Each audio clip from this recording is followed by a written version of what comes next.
Você sabia que um papa pode ser eleito em segredo absoluto, trancado com outros cardeais, sem nenhuma comunicação com o mundo exterior? Descubra como surgiu o conclave, um ritual milenar que guia a Igreja ainda hoje. O conclave é um dos eventos mais solenes e misteriosos da Igreja Católica. Mas como surgiu essa tradição tão rigorosa? Neste vídeo, vamos percorrer a fascinante história da eleição dos papas, desde os primeiros séculos até os dias atuais, e explicar, passo a passo, como funciona o processo que escolhe o sucessor de Pedro. Inscreva-se no canal e embarque conosco nessa jornada histórica e espiritual. Nos primeiros séculos do cristianismo, a eleição do bispo de Roma, o Papa, era uma escolha comunitária. Clérigos, bispos vizinhos e o povo romano participavam juntos desse momento, numa prática que refletia a organização eclesial dos primeiros tempos. Contudo, à medida que o cristianismo ganhava influência política, especialmente após o Édito de Milão em 313 e a oficialização do cristianismo como religião do Império Romano com Teodósio em 380, as disputas pelo trono de Pedro começaram a atrair ambições e interesses externos. O processo tornou-se instável e muitas vezes violento. No século X, o papado foi duramente atingido por ingerências das famílias nobres romanas, resultando em eleitos manipulados ou indignos. Para tentar conter essa decadência, o imperador alemão Henrique III interveio em 1046 e depois 3 papas rivais, nomeando Clemente II. A partir daí, cresceu o clamor por uma reforma. Em 1059, o Papa Nicolau II promulgou o decreto In Nomine Domini, restringindo o direito de eleger o Papa exclusivamente ao colégio dos cardeais, eliminando a participação do povo e limitando a influência do imperador. Foi um marco crucial. A Igreja buscava retomar o controle espiritual da eleição papal, afastando forças seculares. Apesar disso, os cardeais continuavam sujeitos a longas deliberações e pressões externas. O caso mais emblemático ocorreu após a morte de Clemente IV em 1268, quando os cardeais passaram quase 3 anos sem chegar a um consenso em Viterbo. Cansados da demora, os cidadãos da cidade literalmente trancaram os cardeais, racionaram sua comida e até removeram o telhado do local para forçá-los a decidir, gesto que daria origem ao termo conclave. O episódio de Viterbo deixou marcas profundas. O gesto dos cidadãos não foi apenas um protesto, mas uma lição sobre a necessidade de regras claras e de um ambiente protegido contra a interferência externa. Apenas 6 anos depois, em 1274, o Papa Gregório X, que fora eleito naquele mesmo conclave forçado, convocou o Segundo Concílio de Lyon e promulgou a Constituição Ubi Periculum. Esse documento estabeleceu, pela primeira vez de forma oficial, os princípios básicos do conclave. Os cardeais seriam isolados em recinto fechado, sem contato com o mundo exterior, privados de certos confortos, com alimentação reduzida após alguns dias e sob rigoroso segredo. O objetivo era claro: eliminar a influência de reis, nobres e fações políticas, criando um ambiente de recolhimento e oração, onde o discernimento espiritual fosse a única força a conduzir a escolha. Apesar disso, a nova norma enfrentou resistência e foi suspensa por alguns papas posteriores, até ser definitivamente restaurada por Bonifácio VIII em 1294. Com o tempo, o conclave foi sendo aperfeiçoado.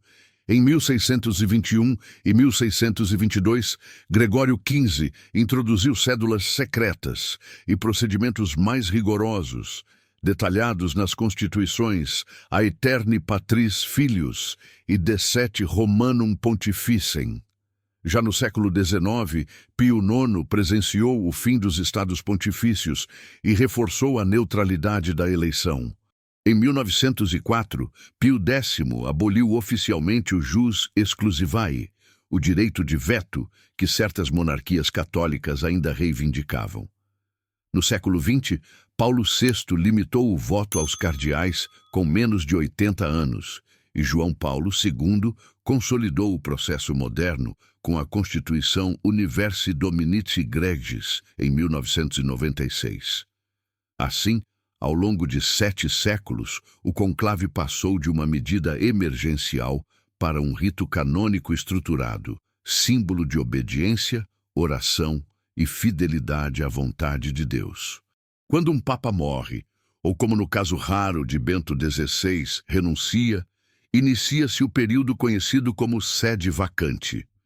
Imediatamente, todas as funções de governo central da Igreja cessam, e a administração temporária passa para o Colégio dos Cardeais.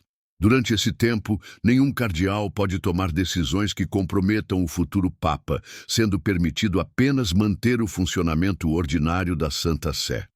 O camerlengo, cardeal encarregado de zelar pelos bens e propriedades da Igreja, verifica oficialmente a morte do Papa e organiza os funerais, que costumam durar 9 dias. Enquanto isso, são feitas as preparações para o conclave.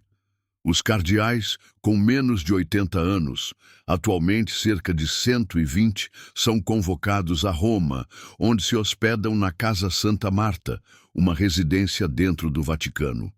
O conclave, propriamente dito, começa entre o 15º e o 20º dia após a morte ou renúncia do Papa anterior. Antes do início das votações, os cardeais celebram a missa pró-eligendo pontifício na Basílica de São Pedro, pedindo luz divina para a escolha do novo pastor da Igreja. Em seguida, dirigem-se em procissão solene à Capela Sistina, onde ocorre todo o processo de eleição. Lá, fazem o juramento de sigilo absoluto e entram em clausura, sem acesso a comunicações externas. Ninguém mais pode permanecer com eles, exceto alguns poucos funcionários autorizados, como médicos, confessores e auxiliares logísticos, todos igualmente vinculados ao voto de silêncio. A segurança é extrema, bloqueadores de sinal, varreduras tecnológicas e inspeções são realizadas para garantir a confidencialidade. A partir de então, os cardeais votam até que se chegue ao novo Papa. O processo de votação dentro do conclave é meticuloso, revestido de solenidade e simbolismo. Cada dia de conclave pode ter até 4 votações, 2 pela manhã e 2 à tarde. Para que um cardeal seja eleito Papa, é necessário obter ao menos 2/3 dos votos dos eleitores presentes. O procedimento segue um rito preciso. Cada cardeal escreve o nome de seu escolhido numa cédula e dobra-a, levando-a até o altar da Capela Sistina, onde a deposita em uma urna especial, enquanto pronuncia em voz alta um juramento de que vota por quem, diante de Deus, considera o mais digno. Após o fim da votação, as cédulas são contadas e os votos lidos em voz alta por 3 escrutinadores, eleitos entre os próprios cardeais. Se ninguém atinge a maioria qualificada, os votos são queimados junto com produtos químicos que produzem fumaça preta, sinal visível de que a eleição não foi concluída. Quando, enfim, um cardeal alcança os 2/3 exigidos, pergunta-se a ele se aceita a eleição e com que nome deseja ser chamado. Aceitando, ele se torna imediatamente o novo bispo de Roma e sucessor de São Pedro. Os cardeais, então, prestam-lhe obediência, um a um, dentro da capela. A fumaça branca que sobe da chaminé anuncia ao mundo que temos um novo Papa. Pouco depois, o cardeal protodiácono aparece na sacada central da Basílica de São Pedro e proclama ao povo reunido: Habemus Papam. O novo pontífice, então, surge para dar sua primeira bênção apostólica, Urbi et Orbi. Todo o processo, ainda que tecnicamente estruturado, é, antes de tudo, um rito de fé. Os cardeais se reúnem não como políticos em busca de poder, mas como homens de oração, pedindo que o Espírito Santo os conduza a escolher aquele que melhor servirá à Igreja e à humanidade em seu tempo. Ao compreender a história e o funcionamento do conclave, percebemos como a Igreja une tradição, oração e discernimento em um momento decisivo. A escolha do Papa não é apenas uma eleição, mas um ato de fé que nos lembra da presença do Espírito Santo guiando a Igreja ao longo dos séculos. E você, já tinha ideia de toda essa preparação espiritual? O que mais te impressionou nesse processo?